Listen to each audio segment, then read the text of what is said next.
રાજ્યમાં અનેક જિલ્લાઓમાં તોફાની વરસાદે ભારે કહેર મચાવ્યું છે। બનાસકાંઠાથી લઈને સુરત સુધી અને અમદાવાદથી લઈને છોટાઉદેપુર સુધી વરસાદનો કહેર જોવા મળ્યો, જેના કારણે લોકોની મુશ્કેલી વધી ગઈ। ખેડૂતોને સૌથી મોટો ફટકો પડ્યો છે।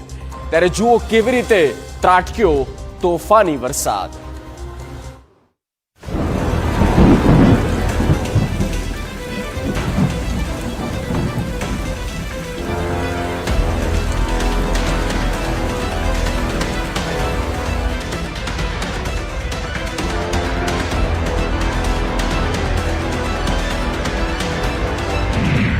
આકાશી આફતનો તરખાટ,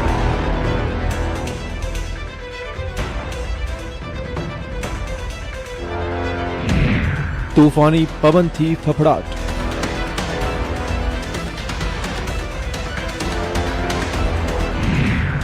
મિની વાવાઝોડાએ મચાવી તબાહી,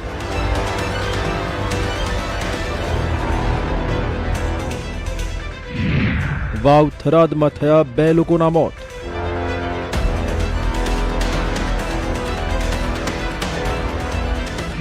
પતરા ઉડી ગયા, વૃક્ષો થયા ધરાશાયી।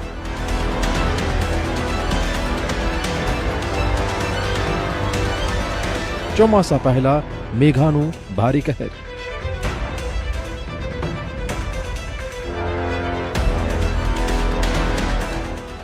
રાજ્યમાં ચોમાસા પહેલા જ મેઘરાજાએ તોફાની તેવર બતાવ્યા છે। ભારે પવન સાથે ત્રાટકેલા વરસાદે રાજ્યના અનેક જિલ્લાઓમાં મચાવ્યો છે હાહાકાર। ઉત્તર ગુજરાતથી માંડીને મધ્ય ગુજરાત, દક્ષિણ ગુજરાત સુધી ભારે વરસાદનો કહેર જોવા મળ્યો। સૌથી પહેલા જુઓ વાવ થરાદ જિલ્લામાં કેવી રીતે ભારે વરસાદના પગલે મોતનો માતમ છવાયો। માડકા ગામે પતરાના શેડ નીચે દબાતા આધેડનું અવસાન થયું, જ્યારે કે ભાંભરના તનબાડ ગામમાં વૃક્ષ નીચે દટાતા વૃદ્ધાએ પણ જીવ ખોયો। બંનેના આકસ્મિક મોતના પગલે પરિવારના લોકોમાં શોકનો માહોલ છે। હવે જુઓ બનાસકાંઠાના ડીસામાં કેવી રીતે ભારે પવન સાથે ખાબકેલા વરસાદે મચાવ્યો છે કેર। ડીસામાં કોલ્ડ સ્ટોરેજનો વિશાળ શેડ ધરાશાયી થયા, મોટાભાગના પતરા ઉડીને દૂર દૂર સુધી ખેતરમાં જઈને પડ્યા। ઘર પરના પતરા પણ ઉડતા સ્થાનિકોમાં ભયનો માહોલ છવાયો। કોલ્ડ સ્ટોરેજના માલિકની અંદાજે લગભગ 25 થી 30 લાખનું નુકસાન પહોંચ્યું છે। રાતે 1 થી 1.5 વાગ્યા સુમારે ભયંકર વાવાઝોડું આવ્યું હતું, પવન સાથે અને વરસાદ સાથે। અને તમે પાછળ જોઈ શકો છો પતરા અને ઇંગલો અને બધું અને ગડરો બધું કેટલા વળી ગયા છે, અને આના પતરા તો લગભગ ત્રીજા ખેતરમાં જઈને પડેલા છે। અત્યારે નુકસાનનું કહીએ તો લગભગ 25-30 લાખ રૂપિયાનું નુકસાન છે। અમારા ગજાનંદ કોસ્ટ ઉપર આ પતરા ઉડી ગયેલા છે, અને જેમ કેમ કે પડતા ઉપર પાટું છે એમ ભગવાને લગભગ વાવાઝોડાથી અને બટાકામાં કંઈ આવતું નથી, અને બટાકાને લીધે નુકસાન છે, ત્યારે આ વાવાઝોડાને લીધે નુકસાન છે। અને હવે જુઓ ડીસાના માર્કેટ યાર્ડની સ્થિતિ। ભારે વરસાદથી ડીસા માર્કેટ યાર્ડમાં તારાજી જોવા મળી। ખુલ્લામાં મૂકેલ મગફળી, રાયડો અને બાજરીના પાક પલળી ગયા। ભારે વરસાદ અને પવનના કારણે માર્કેટ યાર્ડમાં ભારે નુકસાન પહોંચ્યું। વેપારીઓને સૂચના હોવા છતાં પાક ખુલ્લામાં મૂકી રખાયો હતો, અને આથી માલ પલળતા ખેડૂતોને ભારે નુકસાની વેઠવાનો વારો આવ્યો છે।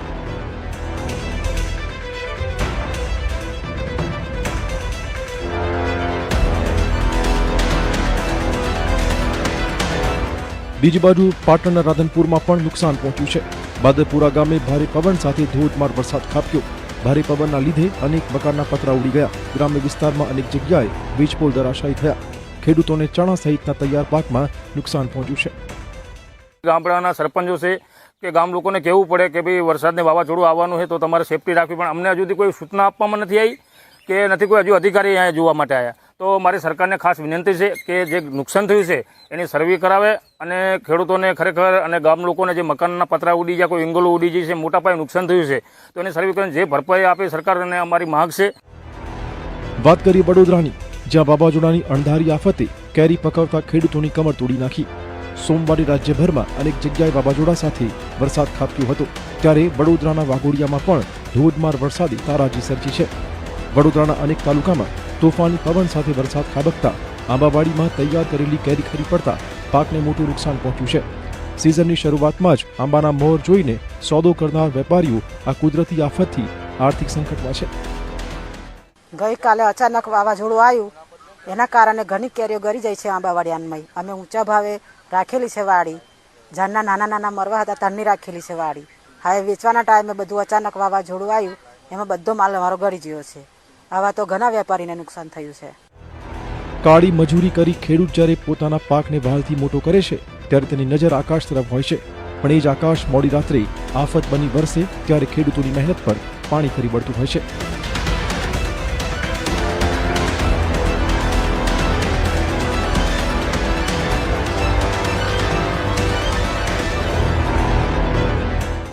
રાત્રે સુરતમાં પણ આવું જ બન્યું. અચાનક પવનના સુસવાટા સાથે વરસાદ તૂટી પડ્યો. ખાસ કરીને બાગાયતી પાક અને ઉનાળુ ડાંગરના પાકને નુકસાન પહોંચ્યું. જે ખેડૂતોની ડાંગર વરસાદમાં પલળી તેઓ હવે વળતરની આશા રાખી રહ્યા છે. આ રોડ પર અમારું જે ભાત નાખવામાં આવ્યું છે એ પૂરું રીતે પીળાઈ ગયું છે. હવે બીજું કે ખેતરની અંદર પણ હાલમાં અમારા હજુ ઊભું છે ભાત, તે પણ પડી ગયું છે પવનને લીધે. હવે જેમ બને તેમ સરકાર પાસે અમે અપેક્ષા રાખીએ કે અમને સારું વળતર આપે.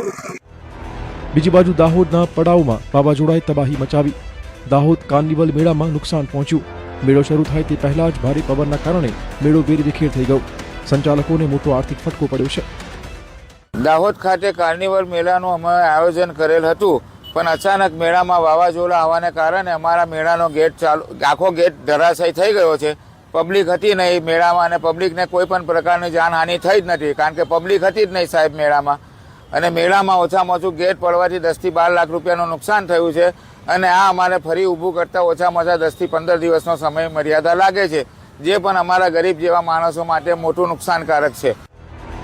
આમ ચોમાસાનો વરસાદ શરૂ થાય તે પહેલા જ આવેલા ભારે વરસાદે રાજ્યમાં અનેક જિલ્લાઓને ધમરોડ્યા છે.